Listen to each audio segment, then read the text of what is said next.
Assalamualaikum warahmatullahi wabarakatuh. Alhamdulillahi rabbil alamin. Wassalatu wassalamu ala ashrafil anbiya'i wal mursalin Sayyidina wa maulana Muhammadin wa ala alihi wa sahbihi ajma'in, amma ba'd. Hadaratil afadil, sadatil masyayikh wal asatidhah wal ustazat al-aizza timaizukum wa fil muqaddimah sahibul fadilah wal karamah Syekh Ma'hadi Kiri Kusumo Kiai Haji Munif Muhammad Zuhri Timaizuh,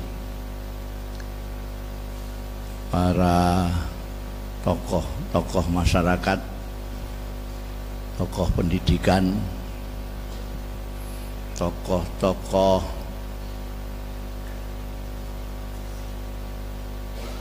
pembawa kebaikan untuk masyarakat, ibu-ibu, bapak-bapak, dan saudara-saudara sekalian yang terhormat. Pertama-tama saya harus memanjatkan puji syukur kehadirat Allah Subhanahu wa Ta'ala yang telah memperkenankan saya pada malam hari ini sowan di Giri Kusumo bertemu dengan panjenengan semua para tokoh ini. Mudah-mudahan perjumpaan dan pertemuan kita mendapat ridho dari Allah Subhanahu wa Ta'ala, manfaat dan barokah fid dini wa dunya wal akhirah. Saya sebetulnya sudah curiga ketika diminta untuk memberikan mau'idhah hasanah, karena biasanya saya diundang mau'idhah hasanah yang dison-dison itu ya mau'idhah hasanah gitu aja. Ini ada temanya. Wah, ini aku curiga ya. Ini mau'idhah hasanah kok ono temane. Mesti luar biasa. Betul ternyata. Audiennya juga berbeda, temanya saja medeni wong. Menyegarkan kemanusiaan, rasa kemanusiaan di tengah problematika kebangsaan. Saya mikir, wong aku menuso, aku bangsa Indonesia kok kan bakas menuso problematika bangsaku. Dan menurut saya rada unik ini. Jadi menurut saya kalau ada keresahan terutama dari Kiai Munif dan bapak-bapak sekalian tentang kondisi terutama di Indonesia ini, saya kira ya karena kurang bersyukur menurut saya ini ya. Dan memang syukur itu memerlukan, menghajatkan, mengharuskan adanya kesadaran, adanya anugerah. Mereka yang tidak menyadari adanya kenikmatan, adanya anugerah, tidak akan syukur. Kita jarang atau bahkan sama tidak ada yang mensyukuri kita diberi anugerah bernapas oleh Allah Subhanahu wa Ta'ala. Baru ketika sesak napas baru kita menyadari kalau itu ternyata anugerah yang besar dari Allah Subhanahu wa Ta'ala. Kita lihat saja, banyak sekali umat kita yang syukuran sampai 2 kali ketika haji. Sebelum haji syukuran, pulang haji syukuran lah. Tapi dia belum pernah mendengar ada orang syukuran karena sholat. Padahal sama-sama rukunnya itu. Kenapa? Karena banyak yang tidak menyadari bahwa sholat itu juga anugerah yang luar biasa dari Allah Subhanahu wa Ta'ala. Ada, ini mungkin agak nyerempet-nyerempet dengan tema ya. anugerah yang paling besar yang jarang atau bahkan tidak kita syukuri adalah kita diciptakan oleh Allah sebagai manusia. Allah menciptakan makhluknya ini, ada yang tidak bisa apa-apa, berpikir tidak bisa, berperasaan tidak bisa, menyatakan perasaan tidak bisa, menyatakan pikiran tidak bisa apa-apa, kayak batu, pasir dan lain sebagainya. Ada yang lebih daripada ini, meningkat sedikit, tanam-tanaman. Tanam-tanaman itu bisa merasa, bisa berpikir, tapi kita tidak tahu karena mereka, tanaman-tanaman, tumbuh-tumbuhan itu tidak dapat mengekspresikan pikiran dan perasaan. Kalau Anda ingin mencoba, silahkan, ada tanaman mangga atau apa, tidak ada hujan, tidak ada angin, pacoi saja semau. Nanti dia tidak akan berbunga dan tidak berbuah, sebagai protes dari kelakuan kita yang menganiaya dia. Yang lebih tinggi lagi dari itu adalah binatang. Binatang bisa berpikir, bisa berperasaan, bisa mengekspresikan, tapi tidak sempurna mengekspresikannya. Kalau kita lihat ada kambing, induknya disembelih, anaknya embek-embek, itu sebetulnya dia kok kejam sekali. Sebetulnya dia akan mengatakan begitu, tapi kita tidak paham karena dia menderita, senang, gembira, susah, ya embek terus. Kemudian makhluk Allah yang paling sempurna adalah manusia. Kita tidak hanya diberi pikiran, kita diberi perasaan, kita diberi nurani, kita bisa merasa. Jadi walaqad karramna bani Adam, dan dilebihkan dari yang lain, itu kita manusia. Bahkan ada yang menyebutkan, ulama yang menyebutkan bahwa Al-Quran itu sebetulnya adalah kitab manusia, karena menyebut insan saja tidak kurang dari 63 di dalam surat Al-Quran.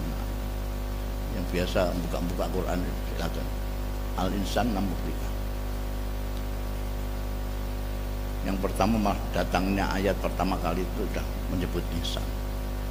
Alamal insan malam ya'lam, tentang ilmu pengetahuan, tentang pendidikan dimulai dari insan. Kalau jamaknya An-Nas malah lebih banyak lagi, itu sampai 240 kali disebutkan dalam Al-Quran. Di surat An-Nas saja sudah berapa kali itu? Qul a'udzu birabbin nas, malikin nas, ilahin nas, min syarril waswasil khannas, minal jinnati wan nas.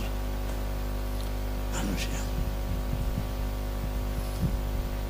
Dan lebih bersyukur lagi bahwa Allah Ta'ala menurunkan utusan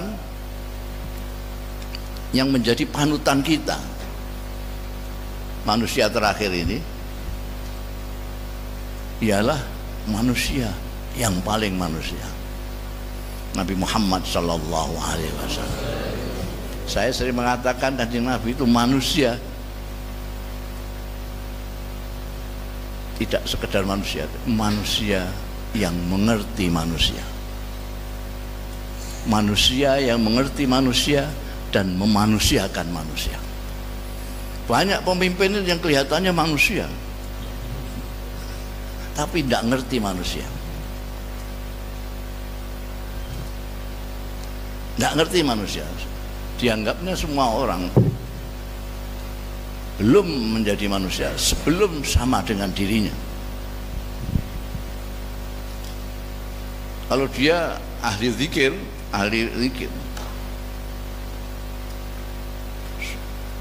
ada orang datang minta ijazah, sini baca. ayat kursi ini 35.000 kali ya. Itu artinya dia nggak ngerti manusia. Beliau ya enak saja itu baca 35.000, tapi ini baca Fatihah saja masih gerotal-gerotal. Ada yang ngerti manusia tapi tidak memanusiakan manusia. Kanjeng Nabi Muhammad SAW, saya sampai berani mengatakan bahwa kalau kita ini tetap menjaga kemanusiaan kita, maka kita tidak terlalu sulit sama sekali beragama Islam. Kita menjadi sulit karena kita tidak begitu manusia, itu persoalannya. Apa setengah buaya? Kan ada orang ganteng sekali disebut awas buaya darat ini. Sampai manusianya nggak kelihatan, buayanya yang kelihatan. Hati-hati, itu cantik tapi ular itu. Jadi di mana-mana saya mengatakan, pertahankan saja kemanusiaan Anda, maka Anda akan dengan enak. Karena agama Islam itu agamanya manusia. Quran itu tentang manusia atau menghitapi manusia.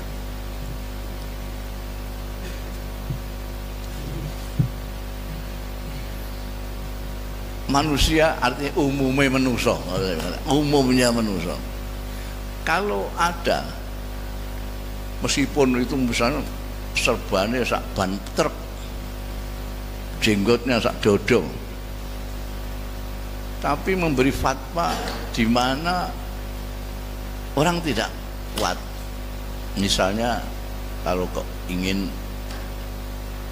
selamat dunia akhirat, ampean puasa 2 hari 2 malam, tidak buka, tidak sahur, pasti itu karangan, bukan dari Kanjeng Nabi Muhammad SAW. Kenapa? Karena manusia pada umumnya itu keberatan itu. Keberatan. Apa yang diperintahkan Al-Quran itu sebetulnya adalah apa istilahnya? Itu sudah lagiannya manusia gitu, sudah. Manusia ya begitu itu. Menghormati orang tua itu manusia sepenuhnya. Kalau tidak gitu ya pitik. Menyayangi yang 6 itu juga sudah lagiannya manusia. Baik dengan istri, baik dengan suami, itu lagiannya manusia. Lah ngapain dilamar-lamar sendiri? Yang dilamar yang mau sendiri. Kok ditaboi? Ini manusia tahu ora? Tetangga, baik dengan tetangga, sudah wajarnya manusia sebegitu itu. Nyembah kepada Tuhan sudah sewajarnya. Kalau menyembah kepada makhluk itu yang tidak wajar, makanya disebut zalim. Jadi tidak wajar. Nah, permasalahannya kadang-kadang kita itu ya tidak bersyukur bahwa kita diciptakan oleh Allah itu sebagai manusia dan dipimpin oleh pemimpin tertinggi kita yang manusia. Terus cari-cari yang lain, terus bikin sendiri.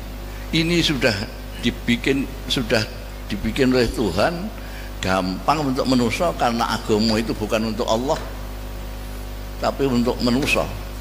Sudah dibikin sesuai dengan pengetahuan Allah Ta'ala tentang manusia yang ciptaan sendiri. Ini ada yang memberat-beratkan. Sampai adanya aliran ahli sunnah wal jamaah itu karena ada orang yang kepingin kesana, kepingin kesini, kepingin tidak iktidal, kepingin tidak tawassut. Maka ulama-ulama ahli sunnah wal jamaah itu menjelaskan dan menempatkan, mendudukkan kembali bahwa kita itu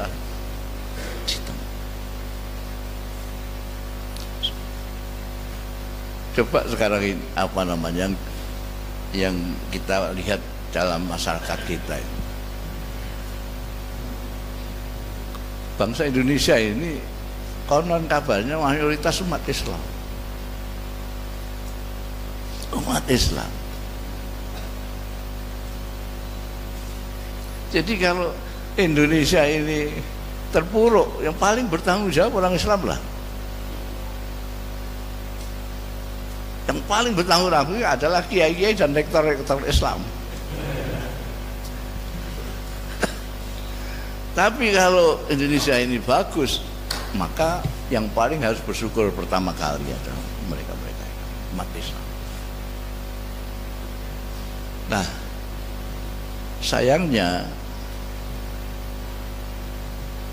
para pendidik-pendidik itu sama dengan pemaham-pemaham Islam yang hanya berkutat memfokuskan diri kepada teks saja dan nas-nas saja.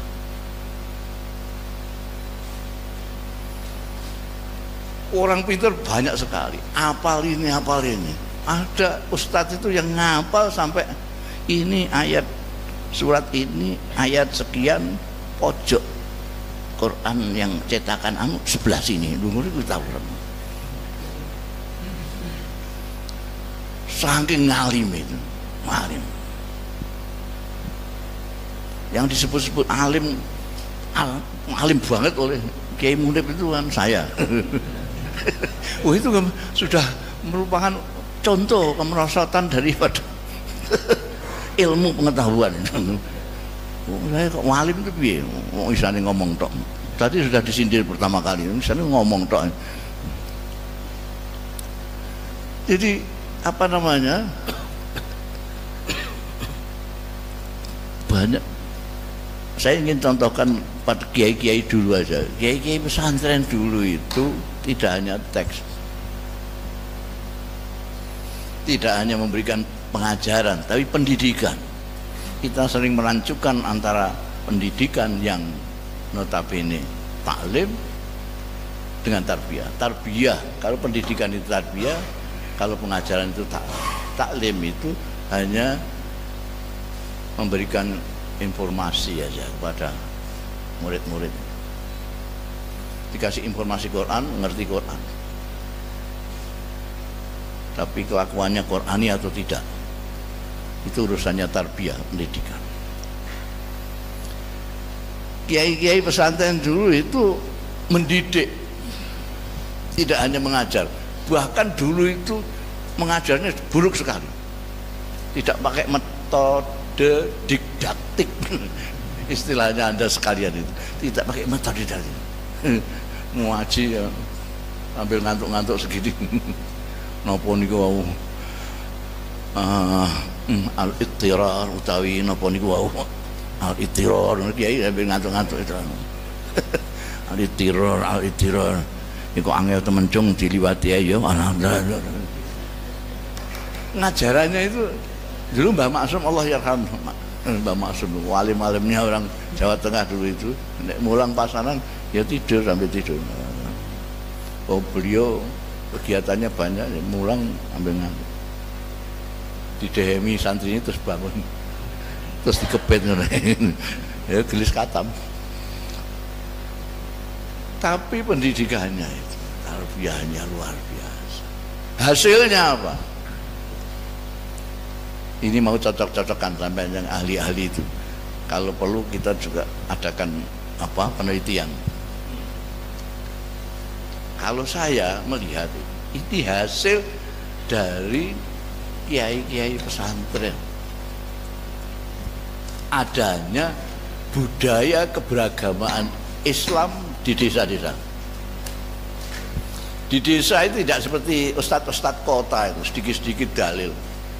Sudah dibilang hadisnya sahih apa tidak. Gayanya bukan main. Di desa sama sekali tidak pakai dalil. Kehidupan sederhana mereka tidak pakai dalil. Kalau tanya orang desa, kamu kok hidup kok sederhana, nggak berlebihan, kenapa? Kan tidak bisa jawab dalilnya apa. Dia menghormati tamu, tidak tahu dalilnya. Mangkana yu'minu billahi wal yaumil akhir apa enggak ada.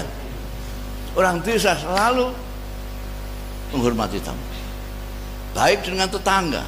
Dia tidak ikut membangun, tidak ikut tidur di rumah, tapi dia ikut membangun rumahnya. Ta'awun 'alal birri wat taqwa, enggak tahu mereka. Ada orang keseripahan itu tanpa diumumkan, tanpa perempuan-perempuan bawa tenong ke sana takziah kepada yang punya keseripahan. Tidak punya dalil.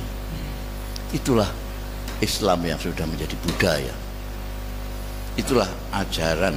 Jadi budaya Islam itu agama yang sudah malakah karena didikan yang lama, pentradisian oleh para kiai-kiai desa. Kiai-kiai itu semua desa kabeh. Sampai lihat pondok-pondok pesantren yang lama itu ya, itu nama desa. Mereka bangga dengan desanya itu. Tebuirem itu nama desa. Tambak Beras nama desa. Dinanyan itu Krapyak, Lirboyo, Ploso, Kasingan. Ini apa nama sini? Giri Kusumo. Belakangan aja yang gaya-gaya itu kayak anyaran itu. Rodoto Tolibin. Ya begitu. Dulu ya Pondok Rembang itu aja. Ini di desa semua. Dan keberagamaan di Indonesia itu sudah membudaya. Jangan tanyakan dalil kepada mereka. Mengapa mereka dermawan? Jud. Mengapa mereka takzim kepada duyuf? Jangan tanyakan kepada mereka. Maka mereka takzim kepada yang tua. Mengapa mereka menyayangi yang muda? Mereka nggak tahu. Yuwakir kabirona, wayarham sogirona, itu tidak tahu mereka. Itu sudah merupakan budaya mereka. Ini pendidikannya seperti ini. Sayangnya belakangan desa itu dinyai wong kutha, terpengaruh, diserbu oleh kota. Sekarang kota menyerbu desa habis-habisan, sampai orang desa kepengen jadi orang kota. Ketika saya diundang GP Ansor Pusat untuk pidato harlah, itu ketuanya pakai dasi segala macam. Aku tahu kamu itu aling desa, kamu itu. Kamu orang Mejobo Kudus, desa banget itu. Saya kan tahu. Coba copot sepatu kamu. Aku tahu. Nanti kamu tutupi keluar kamu. Tapi kaos kakimu pasti ketahuan kamu orang desa. Pilihan warnanya itu lerek-lerek warna menyala segala macam, tidak bisa ditipu.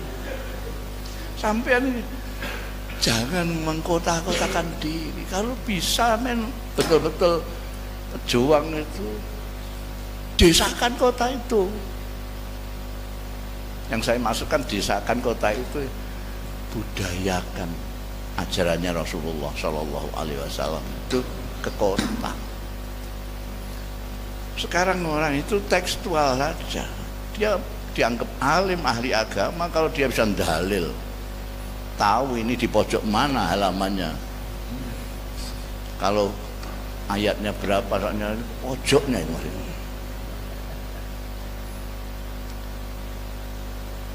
Kenapa tidak menunjukkan contoh keislaman yang bagus adalah perilaku.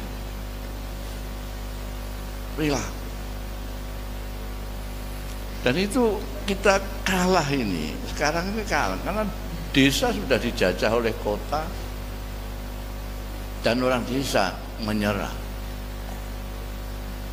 Kota itu selalu menyerah dari luar karena dia pintu daripada luar yang ke dalam. Mode apa saja, baik dari barat itu datangnya ke kota. desa paling akhir. Ketika ada The Beatles gondrong, kelihatan kok gua gagah ganteng-ganteng. Orang Jakarta pertama kali gondrong itu. Baru Semarang gondrong. Baru Meranggen, baru Giri Kusumo. Ketika Giri Kusumo baru mulai gondrong, model di Jakarta sudah pang. Itu yang Gundo separuh sini yang itu. Lalu Semarang pang, Surabaya pang itu. Jakarta kalungan, Semarang kalungan, Meranggen kalungan, Giri Kusumo baru kalungan, sana sudah ceplikan. Giri Kusumo ikut ceplikan, sana sudah hidup sudah diketuin. Jadi kota paling semua. Jadi kalau model-model keberagamaan juga dimulai dari sana. Padahal kita punya model yang sudah bagus, yaitu di desa. Mari kita buka lah kitabnya, kita buka sirah Rasul Shallallahu Alaihi Wasallam. Terus kita contohkan, ini orang desa, ini orang kota. Coba perilakunya sih pakai cermin itu, jangan pakai cermin yang lain. Mana yang lebih Islami, yang lebih sesuai dengan ajarannya Rasulullah Shallallahu Alaihi Wasallam? Bukan karena itu, ini sekarang, dan itu orang kota punya cara, yang orang desa masih gagap dengan cara itu, yaitu medsos. Orang kota menguasai medsos itu, tapi tidak menguasai inti daripada keberagamaan. Kulit-kulit keberagamaan disebarkan medsos, dan itu meruyak kemana-mana.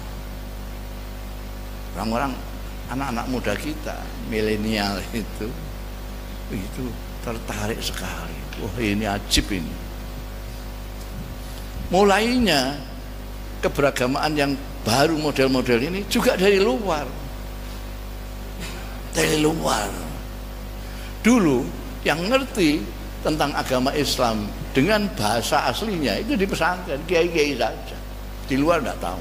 Kampus-kampus nggak ngerti bahasa Arab. Yang ngerti bahasa Arab, meskipun kiai-kiai tidak bisa bahasa Arab secara lesan, tahadus, tapi beliau bukan itu tujuannya. Kiai-kiai bukan tujuannya belajar bahasa Arab itu untuk supaya ngomong bahasa Arab. Enggak, karena tetangganya orang Jawa semua, untuk apa? Tapi mereka untuk berkomunikasi dengan Imam Syafi'i, dengan Imam Malik, dengan Imam Ghazali, segala macam. Mereka memahami itu. Sementara di kota-kota enggak. Ketika orang-orang Barat melihat fenomena Islam yang gegap gempita sejak Khomeini menang revolusi itu, mereka lalu menerjemahkan kitab-kitab ke dalam bahasa Barat, bahasa Inggris, bahasa Prancis, segala macam. Tentu saja kitab-kitab yang mereka pilih adalah kitab-kitab pilihan mereka. Kitabnya Sayyid Qutb, kitabnya Maududi, Hasan Banna, itu yang diterjemahkan. Maka orang-orang kampus ngerti semua karena mereka menguasai bahasa Barat itu, bahasa Inggris. Mereka baca karangannya Sayyid Qutb, wah ternyata ini Islam itu. Baca Maududi, ini dia. Baca Hasan Banna, ini dia. Karena mereka tidak tahu siapa Sayyid Qutb ini, siapa Hasan Banna ini, siapa Maududi. Mereka adalah orang-orang yang tertindas. Di Hasan Banna, Sayyid Qutb dibunuh oleh pemerintahan Jamal Abdul Nasir, Maududi juga. Di sini orang kampus yang pertama kali ngambil itu. Kenapa? Karena orang kampus lah yang tahu mereka ditindas sama Orde Baru. Orang desa nggak ngerti sudah pokoknya itu walil amri apa sebagai atiullah wa rasulullah sudah kampus ngerti gitu. Wah, jem tenan iki. Talawan. Jadi kita bacaan cocok. Sementara pesantren ya masih tetap begitu saja. Mereka memiliki sesuatu yang berharga, tapi menyebarkannya itu. Tadi yang nasrul tadi itu, ini yang perlu ini tantangan dari pesantren-pesantren itu. Bagaimana menyebarkan sekarang orang itu udah HP ini sudah pegangan hidup. HP ini pegangan hidup. Mertua lupa, orang tua lupa, harus sudah pegang ini. Mereka ngajinya di sini semua. Ngajinya di sini. Lah Kiai Munib apa ngaji di sini? Kiai Munib enggak ngaji di sini. Paling yang di sini saya. Lama adro sama saya. Sini. Dan kalau Anda melihat pengajian di sini ngeri sekali. Karena memang tidak menggunakan sanad juga yang ngaji di sini. Sementara kiai-kiai pesantren itu pakai sanad.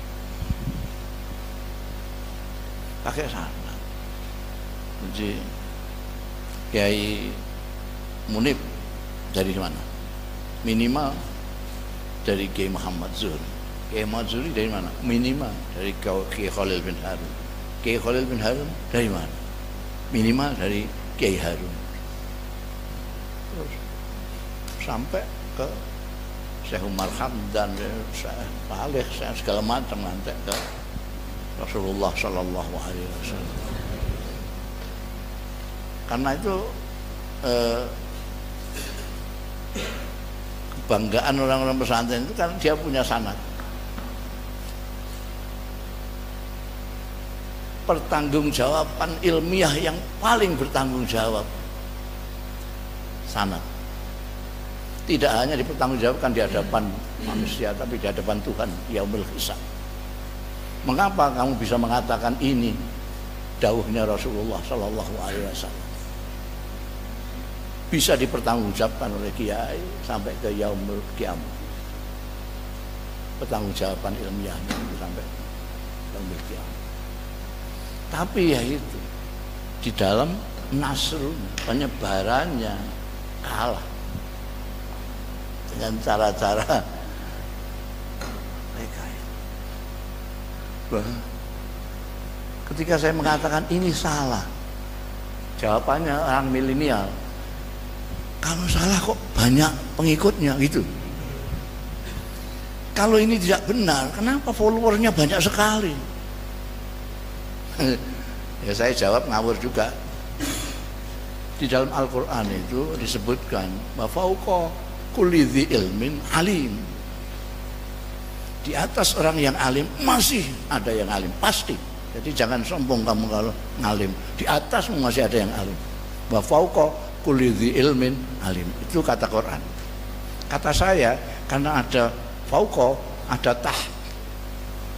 Wa tahta kulli jahilin jahul. Jadi di bawahnya orang bodoh itu masih ada yang lebih bodoh. Jadi jangan heran kalau ada orang bodoh diikuti orang banyak. Dan ini zamannya. Ini tantangan Anda yang mempunyai pengetahuan. Dan kalau kita diam saja, ya sudah. Nanti akan diambil alih kepemimpinan oleh orang-orang bodoh yang kita anggap bodoh. Kita hanya bisa mengatakan dia bodoh, mereka bodoh. Tapi kita tidak bisa mengubah keadaan kalau kita tidak melakukan hal yang sama dalam cara nasrul ilmi, memberikan tarbiyah kepada mereka.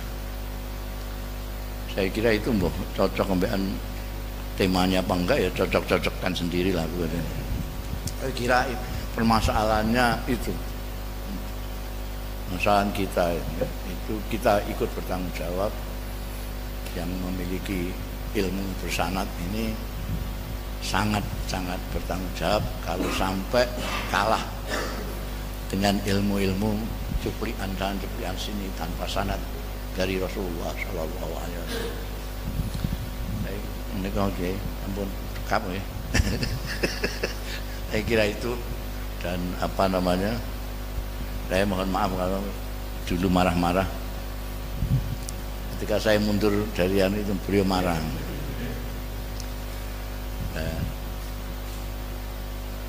Ada yang kiai tidak tahu, tapi saya sangat tahu sekali.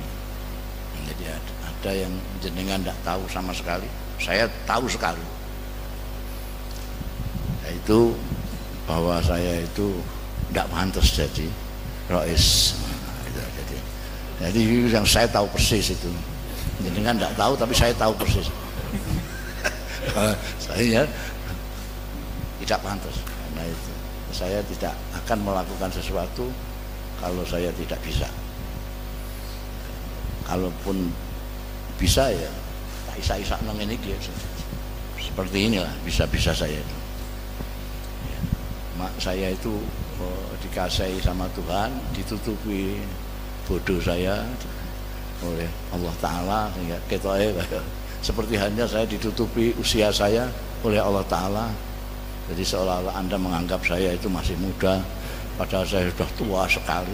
Sehingga kalau dieret-eret ke sana kemari itu sebetulnya itu terlalu zalim itu. Sampai untuk ketawa, sampai yang ngeret-ngeret. Itu saja. Mudah-mudahan jenengan tetap istiqomah bersama-sama dengan Kiai Munif untuk memikirkan masyarakat dengan keahlian dan kemampuan Anda sekalian.